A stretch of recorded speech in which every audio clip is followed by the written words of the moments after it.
আহলে কোরআনদের ফিতনা আমাদের সমাজে অনেক বেশি। আল্লাহ বলেন কি, নাম ধরে বলেছে একটু আগে। আহলে কোরআন বলতে কিছু নাই, আহলে কোরআন বলতে কিছু নাই, বুঝছেন কেন? ওরা হলো হাদিস অস্বীকারী। এরা কি?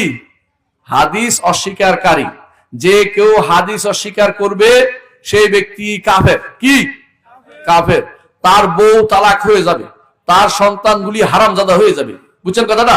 কারণ সেই ব্যক্তি সালাত আদায় করতে পারবে না, সেই ব্যক্তি যাকাত দিতে পারবে না, সেই ব্যক্তি কোন হজ করতে পারবে না, সেই ব্যক্তি কোনো কাজে করতে পারবে না হাদিস ব্যতীত।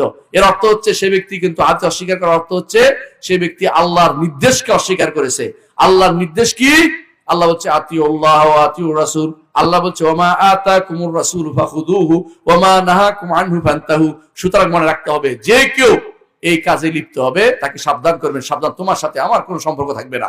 যদি কোনো নারী যদি কোনো এরকম হাদিস অস্বীকারী ঘর সংসার করতে থাকেন, ঘর ছেড়ে চলে আসবেন, প্রয়োজনে কাজ করে খাবেন, তারপরেও ওর ঘর করবেন না।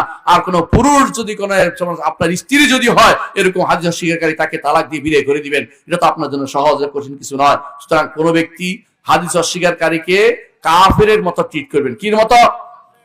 কাঠটা কাফের মতো ট্রিট করবেন। জি।